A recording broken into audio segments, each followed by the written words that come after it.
Comenzamos en nuestro programa de hoy hablándoles, del futbolista Roberto Prosinecki, croata, que seguramente todos ustedes los futboleros lo han conocido muy bien.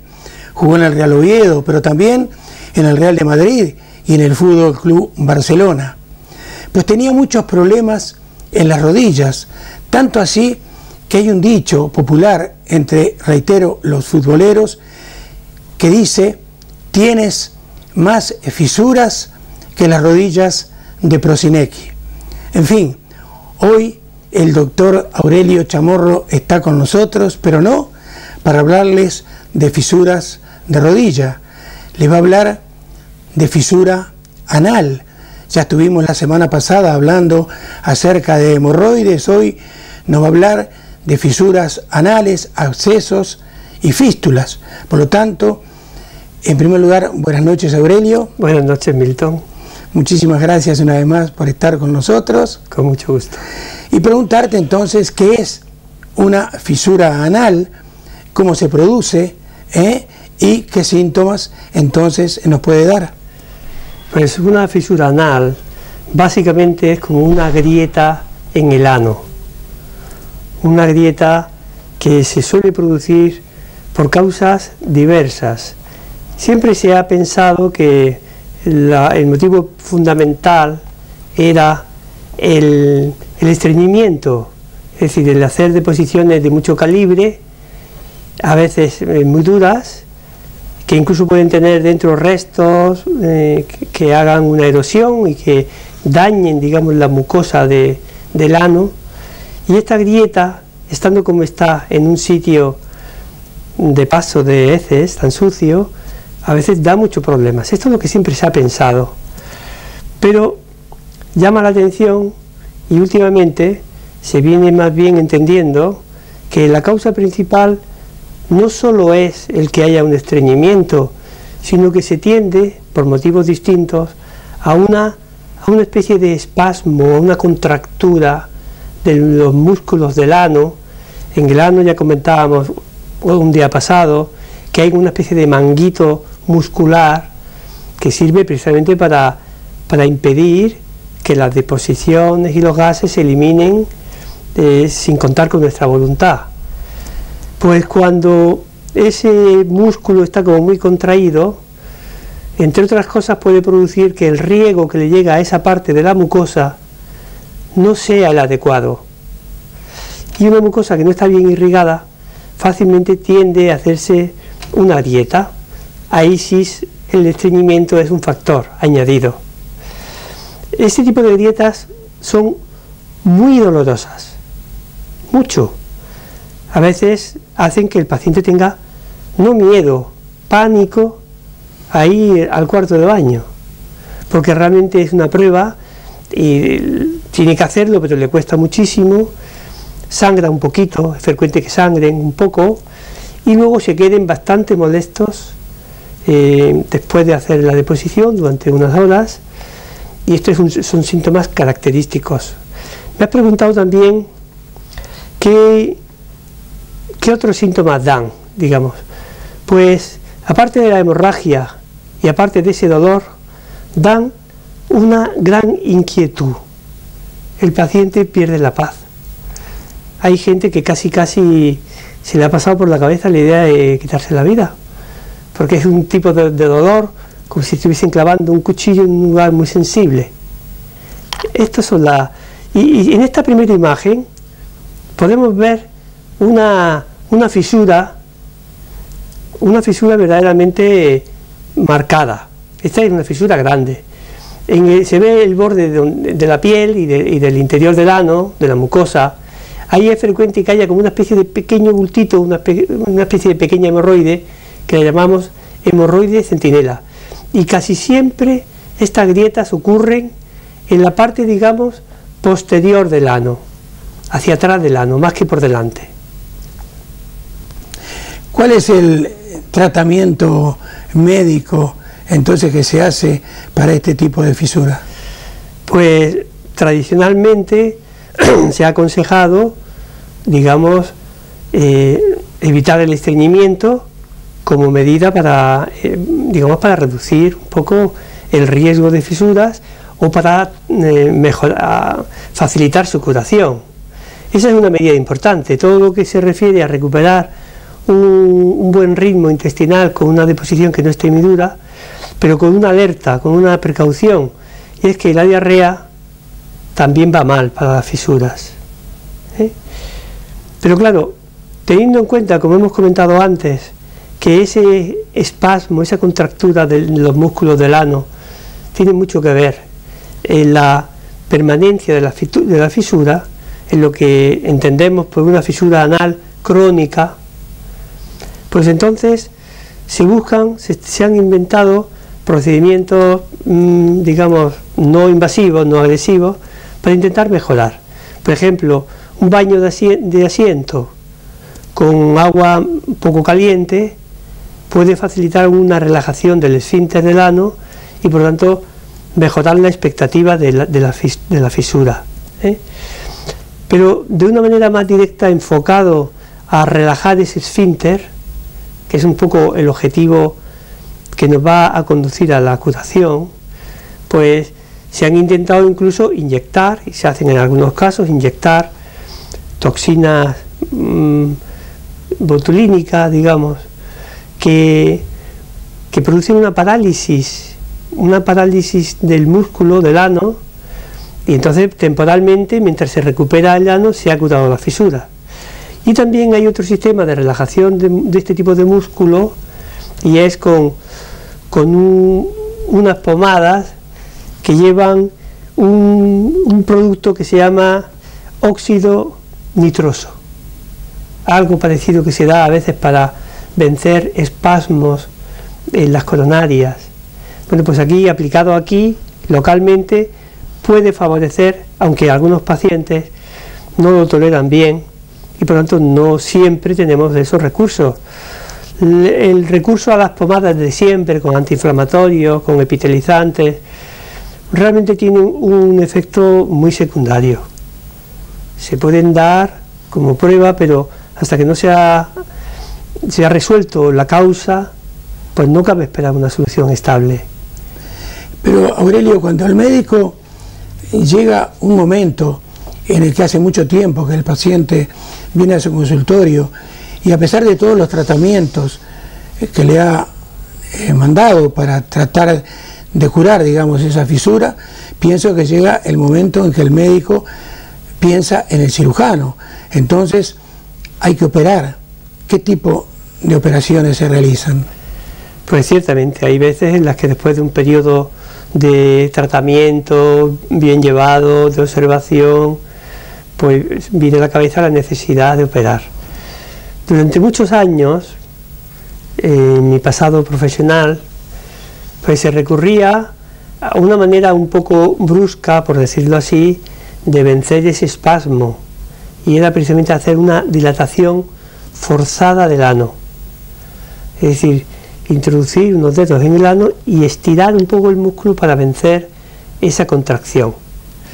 Pero claro, eso también tenía un problema, y es que había un riesgo de provocar una incontinencia, de que el ano se volviera, que no se contrajera muy bien, o bien el riesgo de que pasado un tiempo se recuperase un poco el tono muscular del esfínter del ano. Por tanto, el tratamiento de elección en las fístulas anales crónicas ya muy instauradas es lo que llamamos la esfinterotomía interna. La esfinterotomía interna es seccionar, no todo, sino un poquito, un centímetro del esfínter, que es como una especie de manguito, y en la parte donde está la fisura, la parte de fuera, se secciona un trocito de este esfínter interno del ano, y con esto, al quedar relajada esa zona, se curan. Esta es un poquito, prácticamente, la intervención de elección, la que hacemos siempre. ¿Podemos ver algún tipo de vídeo acerca de esta esfinterotomía interna? Pues lo he intentado, pero no he podido conseguir un vídeo de esta en concreto. Pero bueno, si tengo otra ocasión lo haré. Muy bien.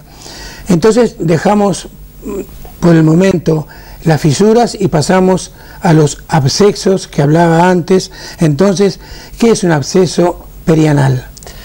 Pues un absceso perianal es una colección de pus que queda, digamos, en la zona que rodea al ano. En parte en el interior del ano puede ser, o en los alrededores. Por eso se llama perianal, que es alrededor del ano. El punto de partida de estos abscesos puede ser variado. Generalmente surgen por un foco de infección dentro del ano. Por ejemplo, supongamos que dentro de la comida uno pues se ha tragado una raspa de pescado y llega allí, pum, y es una herida. Es una posibilidad. Yo he visto casos, creo que ya hemos comentado. Entonces, cuando ocurre un punto de infección, pues ese absceso se puede ir más o menos propagando por caminos distintos. En esta segunda diapositiva podemos localizar un poco en qué lugares de la zona del ano se pueden alojar estos abscesos. Hay abscesos en la parte inferior de la imagen que son pues muy cercanos al ano, muy próximos al esfínter. Hay otros, como se ve arriba, que se extienden hacia la zona pélvica, pelvirrectales. Hay otros que se alojan entre las dos partes del esfínter del ano. Y hay otros que se van a la zona del isquio, se llaman abscesos isquiorrectales. Cada uno tiene sus peculiaridades, su diagnóstico de algún modo y su tratamiento. Pero vamos, estos son básicamente las causas, no siempre es por una herida, digamos.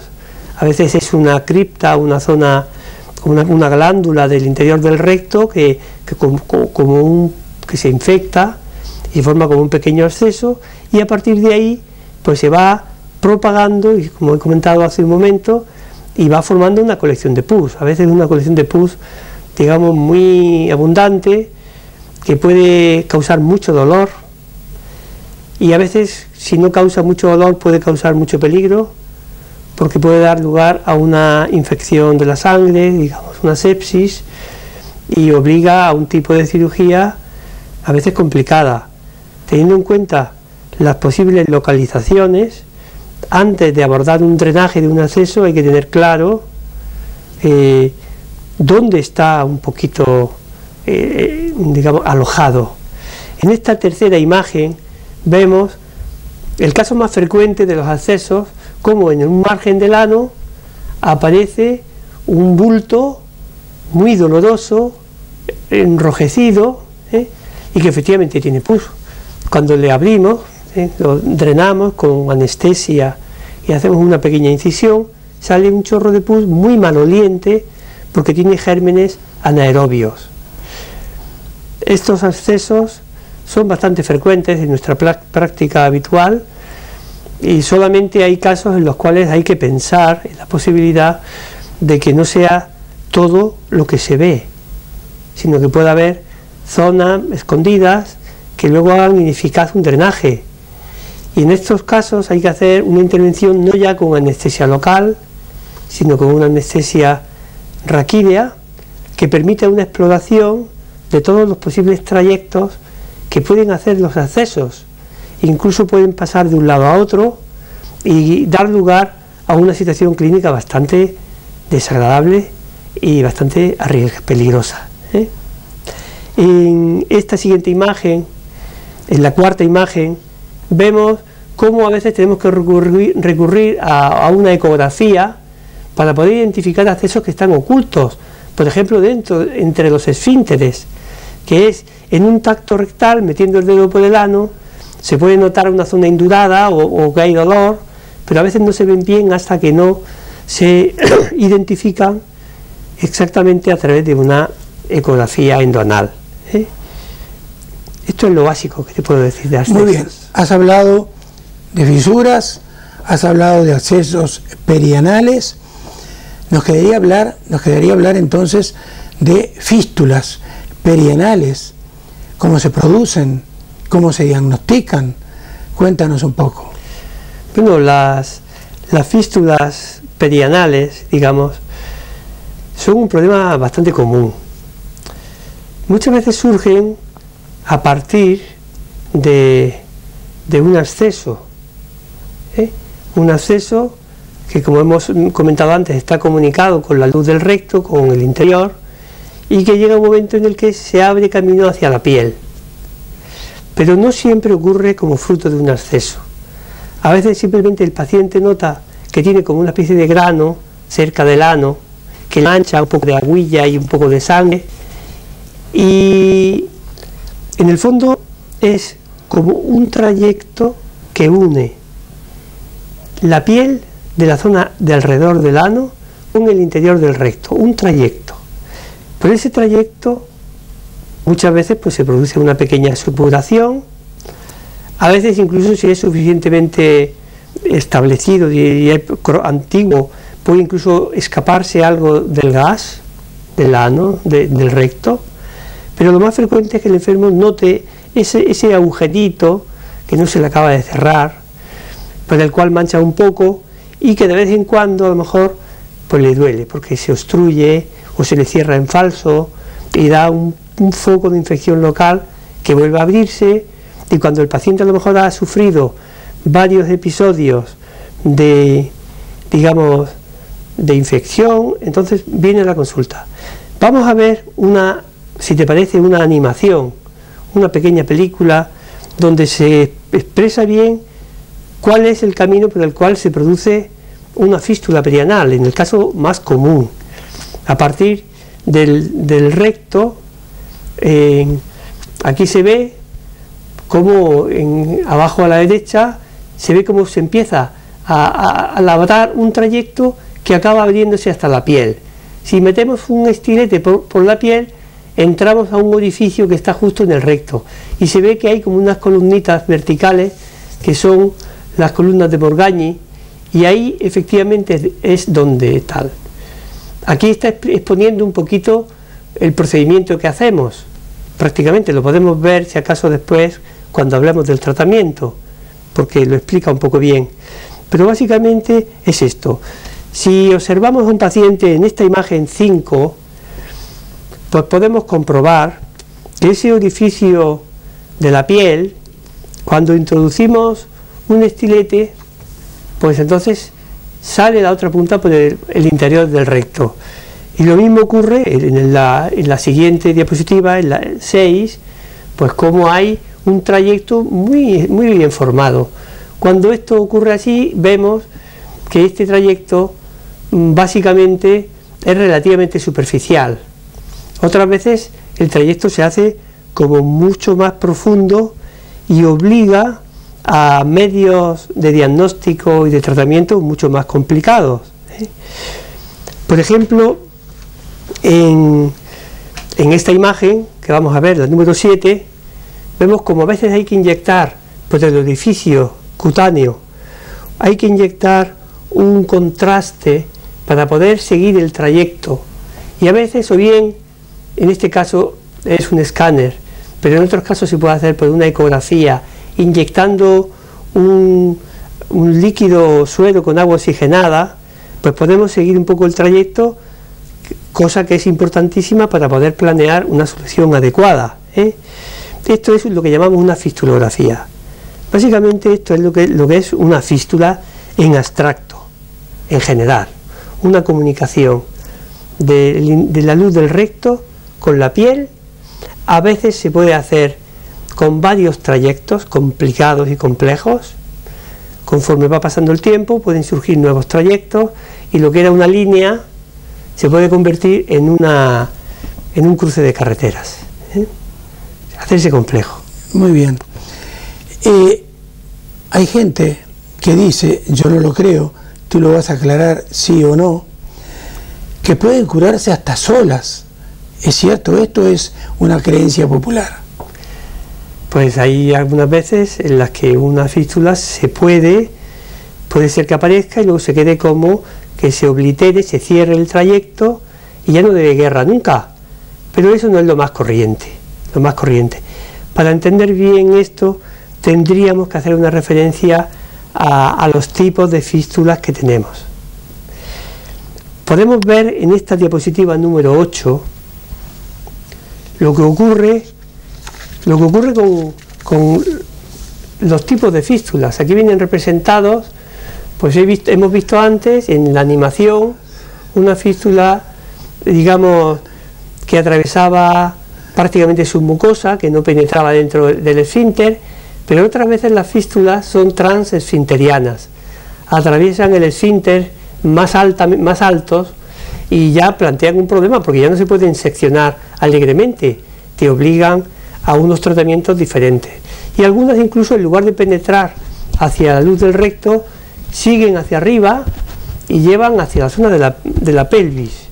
Es decir, que los trayectos tenemos que tenerlos muy claros, y gracias un poco a esas, digamos, a esa frecuente distribución de los trayectos, nos ayuda en el diagnóstico.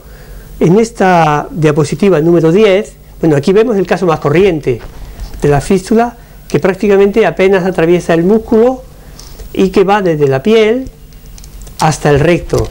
Este es el caso que corresponde a la animación que hemos visto. Y en la diapositiva número 10, pues podemos comprobar, eso es una regla que se llama de Gutzal, que dice que según donde esté, el paciente está como de rodillas, boca abajo, y según donde esté el orificio de la piel, así hay una presunción de trayecto hacia el ano. Ese tipo de información nos ayuda a planear la solución, a planear la solución. Ahora, también, evidentemente, como en los casos anteriores de los accesos, de las fisuras, tienen que haber, evidentemente, tratamientos quirúrgicos. ¿En qué consisten entonces los tratamientos quirúrgicos de cualquier tipo de fístula? Bueno, pues la mayor parte de los casos, como las fístulas de suyo, es raro que se resuelvan solas, hay que pensar en una cirugía. La cirugía evidentemente está en función del tipo de fístula que hemos visto. Durante muchos años, sobre todo en las fístulas simples, las submucosas o las transesfinterianas bajas, pues se ha hecho lo que se llama una puesta a plano, que es como seccionar, como veíamos al final de la animación de esta película que hemos visto. En la parte final se ve cómo se secciona esa parte digamos, de la piel y de la mucosa del recto hasta que queda como un hilo abierto. Eso es el caso más corriente. Otras veces, cuando la fístula es mucho más profunda y más alta, no se puede sin más seccionar. Entonces hay otros recursos. Tradicionalmente lo que se hacía era introducir por ese trayecto un hilo o una serie de hilos que luego poco a poco se iban apretando, uno a uno. Y conforme se apretaban los hilos, se iba cerrando, estrechando la fístula hasta que al final se caían todos los hilos y habíamos respetado el esfínter. Esto es un sistema tradicional. Hoy día se tiende más bien a otro tipo de recursos que son menos agresivos, por ejemplo, la aplicación de una serie como de pegamentos. Muchas veces se limpia el trayecto y se introduce una especie de pegamento biológico que puede conseguir que se pegue. Ahora, la clave muchas veces está en tener la garantía de que el orificio interno que alimenta la fístula pues se cierra, y hay diversos modos de hacerlo. Pero bueno, tengo una película en la que se ve pues otra forma de aplicar una especie de tapón biológico en ese trayecto. En lugar de seccionarlo, pues taponarlo. Aquí lo estamos viendo. La cirugía siempre es un poco, hay personas que a lo mejor les resultan un poco desagradable de ver.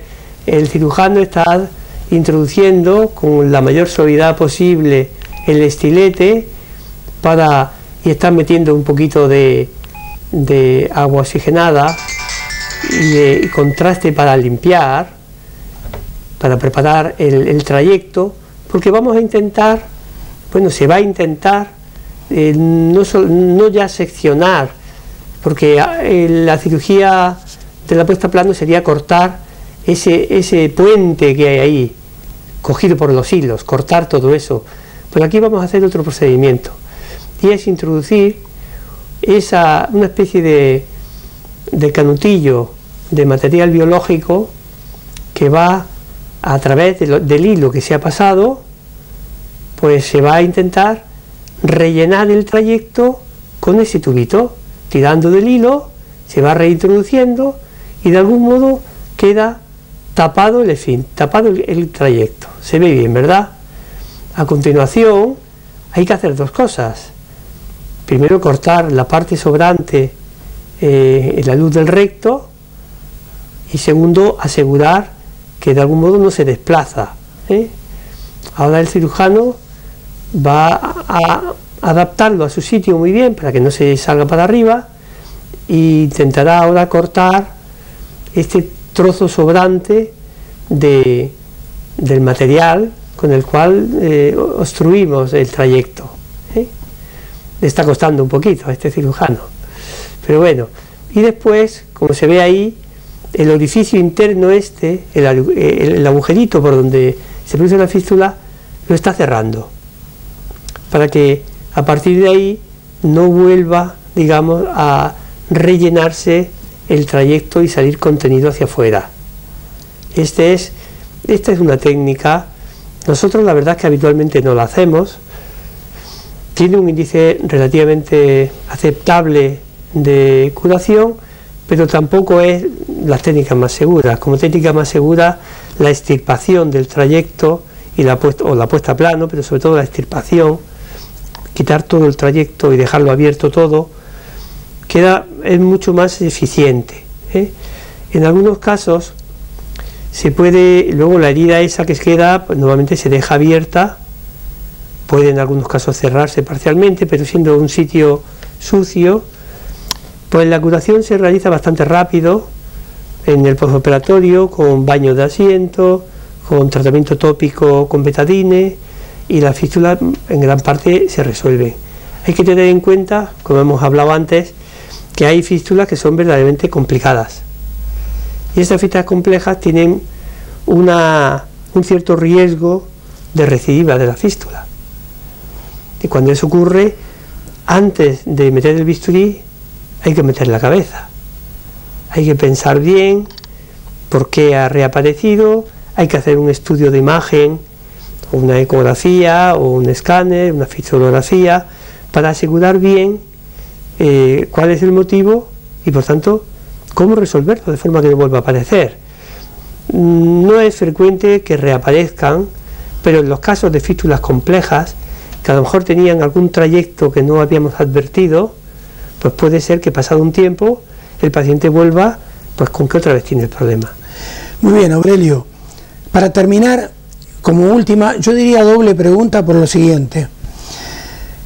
En la entrega anterior hablamos de hemorroides y nos quedó en el tintero una última pregunta, que era las posibles complicaciones postquirúrgicas. Entonces, estoy viendo estas imágenes, te estoy escuchando, tengo problemas anales que pueden ser, reitero, fisuras, fístulas, hemorroides, abscesos, y tengo un poco de reticencia a la operación. Entonces, en cualquiera de estos casos, ¿qué tipos de complicaciones pueden haber en unos y otros? Pues muy bien, realmente las complicaciones están en función del tipo de patología. Hay algún problema común, como puede ser la hemorragia. Si hay una herida en el recto, en el ano, pues puede ser que en el postoperatorio pues sangre. Nosotros ya en el quirófano procuramos hacer una hemostasia, digamos, asegurar que no sangra nada, que todo queda muy limpio, y por tanto no es frecuente que se dé el problema de la hemorragia. Otros problemas que se pueden dar, que haya una infección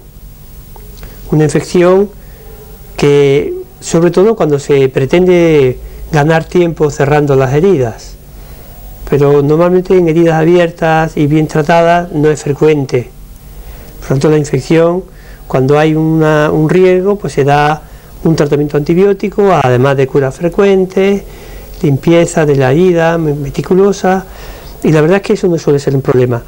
Lo que a veces nos puede preocupar más, según los casos, es En el caso de las fístulas, muchas veces puede ser problemas a lo mejor de incontinencia transitoria. El otro día comentábamos que al dilatar mucho el ano o introduciendo esos aparatos para hacer sutura dentro del ano, puede ser que esa dilatación del ano durante una temporada más o menos larga pues haga que el paciente pues no controle bien la emisión de gases o de heces y tenga lo que llamamos una incontinencia, normalmente leve y transitoria, pero podría ser más grave si se ha hecho una intervención un poco atrevida, seccionando más esfínter del ano del que debe ser seccionado.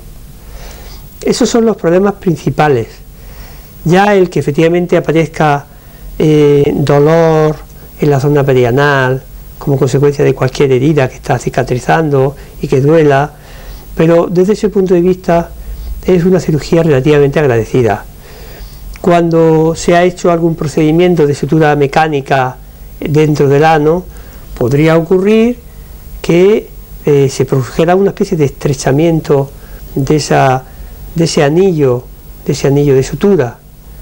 Esa estrechez afortunadamente está muy cerca del ano y se puede tratar, se puede dilatar y es un problema que se resuelve muy bien. Por tanto, en síntesis diría yo que los problemas que da esta patología son claramente superiores a las complicaciones que da la cirugía. Y aun en el peor de los casos de que el postoperatorio nos obligue a estar durante varias semanas con curas, con baños de asiento, con una herida que le cuesta cerrarse, que pone a prueba nuestra paciencia, vale la pena operarse cuando está indicado. Muy bien, muchas gracias. Como siempre, en 15 días, Dios mediante, te tendremos nuevamente con nosotros. Y a ustedes decirles que recuerden perfectamente bien, como les dije en la entrega anterior, que Napoleón Bonaparte perdió la batalla de Waterloo porque en su época prácticamente se curaban solamente con baños de asiento. Se quedó en su casa metido en una bañera, entonces su estrategia en el campo de batalla no funcionó. Ustedes hoy día tienen a grandes cirujanos como Aurelio Chamorro que les pueden solucionar todo este tipo de problemas. Nada más, unos consejos y seguimos adelante.